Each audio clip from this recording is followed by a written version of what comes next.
الحمد لله رب العالمين والعاقبة للمتقين والصلاة والسلام رسوله الأنبياء والمرسلين أما بعد فأعوذ بالله من الشيطان الرجيم بسم الله الرحمن الرحيم لو أنزلنا هذا القرآن على جبل لرأيته خاشعا متصدعا من خشية الله وتلك الأمثال نضربها للناس لعلهم يتفكرون صدق اللہ العظیم۔ ترجمہ: اگر ہم نے یہ قرآن کسی پہاڑ پر اتارا ہوتا تو تم اسے دیکھتے کہ وہ اللہ کے روح سے جھکا جا رہا ہے اور پھٹا پڑتا ہے، اور ہم یہ مثالیں لوگوں کے سامنے اس لیے بیان کرتے ہیں تاکہ وہ غور و فکر سے کام لیں۔ دوبارہ ترجمہ کر رہا ہوں۔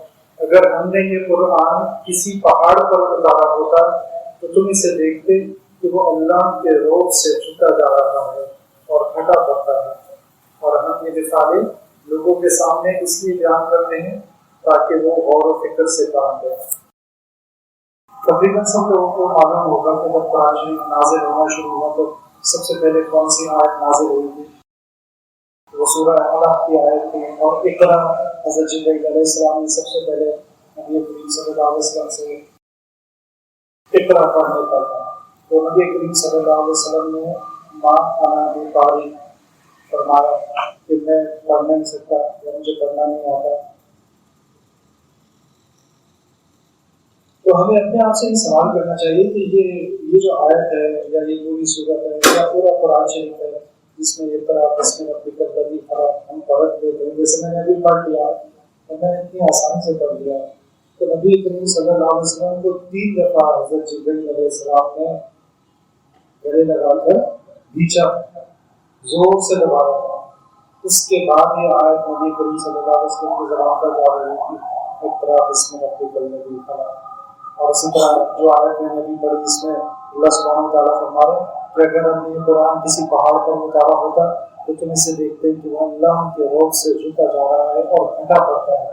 تو یہ قرآن کوئی انسان کا کلام تو ہے نہیں، یہ اللہ سبحانہ وتعالیٰ کا کلام ہے۔ اس کلام کے اندر ظاہر بہت زیادہ قوت ہے جو ہم برداشت نہیں کر سکتے، انسان اس کو برداشت نہیں کر سکتا، لیکن کیوں برداشت کر سکتا ہے؟ ہم کیوں پڑھ لیتے ہیں اس کو؟ کیونکہ وہ جو تکلیف اٹھانی تھی وہ نبی کریم صلی اللہ علیہ وسلم نے اٹھا لی۔ نبی صلی اللہ علیہ وسلم اگر اونٹنی پر بیٹھے ہوئے جا رہے ہیں اور اگر قرآن نازل ہونا شروع ہو گیا تو اونٹنی سے وہ بوجھ برداشت نہیں ہوتا تھا قرآن کی آیت کا، اور وہ بیٹھ جاتی تھی۔ یہ اللہ کا کلام ہے، یہ اس کی نشانی ہے۔ ایک دفعہ نبی کریم صلی اللہ علیہ وسلم کسی صحابی کی رات پر اپنا سر رکھتے ہوئے لیٹے ہوئے تھے، قرآن نازل ہونا شروع ہو گیا، تو صحابی بتاتے ہیں حدیث کا مفہوم ہے کہ ان سے برداشت کرنا مشکل ہو گیا، جو ایران تھی جس پر نبی کریم صلی اللہ علیہ وسلم کا سر رکھا ہوا تھا۔ تو جب نبی صلی اللہ علیہ وسلم نے یہ ساری تکلیف اٹھانی اور اب ہمارے لیے قرآن شریف پڑھنا اتنا آسان ہو گیا، پھر بھی ہم نے اس کو رکھ دیا کہیں الماری کے اوپر، اور کبھی ہمیں توفیق نہیں ہوتی کہ قرآن کو پڑھیں، اس کو سمجھیں اور اس کا حق ادا کریں کہ اللہ سبحانہ تعالیٰ تو ہم سے بات کرنا چاہے، اور ہم ہیں کہ قرآن کھول کے بھی نہیں دیکھ رہے۔ قرآن اللہ سبحانہ تعالیٰ سے کیسے بات کریں؟ یا ایھا الذین آمنوا، جگہ جگہ اللہ سبحانہ تعالیٰ فرماتے ہیں یا ایھا الذین آمنوا، اے ایمان والے، اے وہ لوگ جو ایمان لے آئے۔ تو ہم ہی لوگ تو ہیں، ایمان آنے والے ہم ہی لوگ تو ہیں، اللہ ہم سے مخاطب ہو رہے ہیں جگہ جگہ، لیکن ہم اس کو پڑھنے کی ضرورت نہیں کر رہے اور ہم اپنا وقت دوسرے کاموں میں ضائع کر رہے ہیں۔ پھر اس قرآن کو نہ صرف پڑھنا ضروری ہے بلکہ کوئی اور زبان ہو تو وہ تو آپ نے جب سیکھ لی تو اس کو جیسے چاہے پڑھ لیں، لیکن قرآن شریف کو پڑھنا آنا بھی ایسے ہی فرض ہے جیسے نماز میں قرآن شریف پڑھنا۔ تو پڑھنے آنے کا کیا مطلب ہے؟ میرے شیخ فرماتے ہیں کہ الف لام میم تو سورہ بقرہ میں بھی لکھا ہوا ہے، اور الف لام میم سورہ فیل میں بھی لکھا ہوا ہے۔ تو سورہ فیل میں جب الف لام میم پڑھا جاتا ہے تو وہ علم پڑھا جاتا ہے، علم طرح کا ہی ہے، اور جب سورہ بقرہ میں پڑھا جاتا ہے الف لام میم پڑھا جاتا ہے۔ دونوں جگہ لکھا ہوا تو لیکن پڑھا مختلف طریقے سے جاتا ہے۔ اسی طرح اگر قرآن شریف کے حروف کو صحیح طرح ادا کرنا نہیں آتا تو پھر آپ معنی بدل دیں گے۔ ایک لفظ ہے الف یعنی دل، اور اگر اس کو کاف نہیں پڑھا اور کاف پڑھ دیا تو اس کا معنی بدل کے کتا ہو جائے گا۔ اتنا خطرناک ہے کہ اگر آپ کو قرآن شریف پڑھنا نہیں آتا تو آپ معنی بدل دیں گے. اس لیے قرآن شریف میں تجوید جو ہے وہ فرض ہے، اور تجوید میں ایسی چیزیں، کچھ ایسی غلطیاں بڑی ہوتی ہیں اور کچھ چھوٹی غلطیاں کہلاتی ہیں. وہ جو بڑی غلطیاں ہیں ان کا پتہ ہونا سب کے لیے ضروری ہے. تو اگر ہم نے قرآن شریف کو اپنی زندگی کا حصہ بنا لیا اور اپنے روزانہ کے معاملات میں شامل کر لیا، تو یہ نہیں سوچے کہ میں کیسے پڑھوں گا، اتنا سارا ایک پارا کیسے پڑھوں گا، آدھا پارا کیسے پڑھوں گا. اتنا پڑھنا شروع کرتے ہیں جتنا، اگر آپ سے کوئی کہے کہ کوئی 2 لائن پڑھ سکتے ہو، اب آپ اس کا جواب نام ہی کیسے دیں گے؟ 2 آیتیں پڑھ سکتے ہو، اس کا جواب نام انسان کیسے دے گا کہ وہ کیا 2 آیتیں بھی نہیں پڑھ سکتے؟ تو اپنے آپ کو دیکھیں کہ میں چلو پڑھنا شروع کرتا ہوں، کم از کم اتنا میں ضرور پڑھوں گا. کوئی کہتا ہے کہ میں 1 پیج پڑھوں گا، کوئی کہتا ہے میں 1 رکوع کروں گا، لیکن اپنی زندگی کا اس کو حصہ بنایا، پھر اپنے آپ کی زندگی میں خود ہی فائدہ دیں گے. تو اللہ سبحانہ وتعالیٰ قرآن شریف میں فرماتے ہیں کہ آیت کا مفہوم ہے، صحابہ کے بارے میں فرما رہے ہیں کہ ان کے جب وہ ان کے سامنے قرآن کی آیات کی تلاوت کی جاتی ہے ان کے ایمان بڑھ جاتے ہیں، ایمان میں اضافہ ہو جاتا ہے. تو قرآن شریف پڑھنے سے ایمان میں اضافہ ہو جاتا ہے، چاہے آپ کو سمجھ آ رہا ہو یا نہیں آ رہا ہو.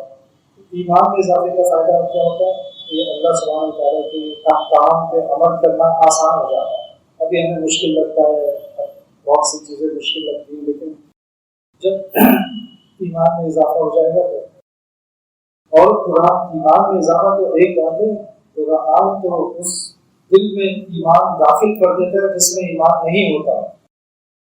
اور اس کی مثال ابھی کچھ 1-2 سال پرانی مثال ہے کہ ہالینڈ کا ایک سیاستدان جس کا نام ہے جورام فرینک کلیورن، سیاستدان اسلام کا سری دشمن اور اسلام کے سری خلاف.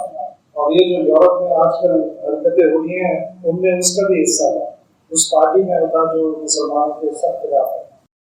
تو اس نے ایک دن فیصلہ کیا کہ میں تو اسلام کے بارے میں کتاب لکھوں گا اور لوگوں کو بتاؤں گا کہ یہ کتنا برا مسئلہ ہے.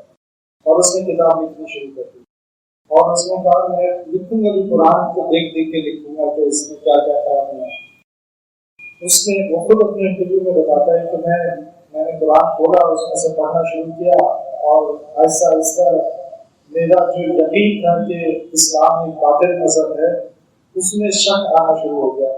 اور وہ شک اس طرح تھا کہ اللہ نہیں ہو سکتے، نہیں محمد صلی اللہ علیہ وسلم اللہ کے نبی نہیں ہو سکتے. یعنی ایک طرح سے شک آنا شروع ہو گیا اپنے یقین میں. پھر اور پڑھتا گیا تو اس نے بتایا کہ پھر میرا شک یوں تبدیل ہونا شروع ہوا کہ ہو سکتا ہے یہ دین سچ ہو سکتا ہے محمد صلی اللہ علیہ وسلم اللہ کے نبی ہو سکتا ہے. اس کے دل میں یہ شک جو تھا دوسری طرف جانا شروع ہو گیا. اور پھر ایک وقت آیا اس نے کہا کہ یہ تو یقیناً اللہ کا دین ہے اور محمد یقیناً اللہ کے نبی صلی اللہ علیہ وسلم. یہی جو کلمہ ہے جو ہم پڑھتے ہیں لا الہ الا اللہ محمد رسول. تو یعنی ایک آدمی جو اسلام کا دشمن تھا لیکن وہ یہ چاہ رہا تھا کہ میں حقیقت تک پہنچوں، سچ تک پہنچوں، اور اس کے دل میں اسلام نہیں تھا بلکہ اسلام کی نفرت تھی. جب قرآن سے اس نے اپنے آپ کو جوڑا، چاہے وہ دوسرے مقصد کے لیے تھا، قرآن نے اس کے دل میں ایمان کی بات. تو یہ بہت مشہور آتی ہے. کہ اسی طرح ایک پرانا واقعہ حضرت مالک بن دینار رحمہ اللہ، حضرت مالک بن دینار رحمہ اللہ کا واقعہ یہ ہے کہ گناہوں والی زندگی گزارتے تھے اور دین سے کوئی تعلق نہیں رکھا تھا. انہوں نے ان کی شادی ہو گئی، پھر ان کی ایک بچی ہوئی اور اس بچی سے انہیں شدید محبت تھی، بہت زیادہ محبت تھی کہ اسے اپنی گود میں بٹھاتے تھے، اس کے ساتھ کھیلتے تھے، اسے پیار کرتے تھے. لیکن پھر یہ ہوا کہ اس بچی کا انتقال ہو گیا، بیمار ہوئی، اس کا انتقال.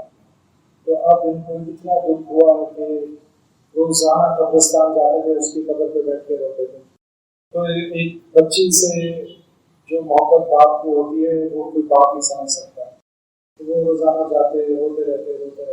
پھر وہ ایک دن رات کو سو رہے تھے تو ان کو خواب یہ آیا کہ ان کے پیچھے ایک اشتہا لگا ہوا ہے، بڑا سمجھو، اور وہ بھاگ رہے ہیں اور وہ آگے جا رہے ہیں، ان کی حالت بری ہو رہی ہے اور وہ اشتہا ان کے پیچھے بھاگ رہا ہے. تو آگے گئے تو ایک بزرگ نظر آئے، سفید کپڑوں میں، نورانی چہرہ، لیکن وہ بہت ہی کمزور بزرگ تھے، بہت ہی ضعیف تھے. تو انہوں نے مالک بن دینار نے ان سے مدد مانگی کہ آپ میری مدد کیجیے، مجھے میرے پیچھے لگا ہوا ہے خوشا. تو انہوں نے جواب میں کہا کہ میں تمہاری کوئی مدد نہیں کر سکتا. تو یہ پھر بہت تیزی سے بھاگے، میرے پہاڑ پہ چڑھ گئے اور آدمی پیچھے پیچھے بھاگ گئے. پہاڑ کی دوسری طرف دیکھا تو آگ لگی ہوئی ہے، اب نہ پیچھے جا سکتے ہیں نہ آگے جا سکتے ہیں. تو پھر دوسری طرف آگے وہاں ایک غار نظر آیا. یہ سب خواب میں دیکھ رہے ہیں. ایک غار نظر آیا، اس غار میں داخل ہوئے تو وہاں بچیاں قرآن شریف پڑھ رہی. کچھ بچیاں تھیں جو قرآن شریف پڑھ رہی. سب ان کی جو بچی تھی اس کو مرنے سے پہلے انہوں نے قرآن شریف کے حفظ میں لگایا تھا کہ میری بچی حفظ کر لے. آج بھی ایسا ہوتا ہے کہ اگر ماں باپ خود ٹھیک طرح عمل نہیں کر رہے ہوتے تو وہ سوچتے ہیں میں اپنے بچے کو حفظ میں ڈال دوں تو کیا ہوتا ہے یہ میری نجات کا ذریعہ بن جائے. اور اس بچی کو حفظ پہ لگایا ہوا تھا لیکن حفظ ہونے سے پہلے ہی اس کا انتقال ہو گیا.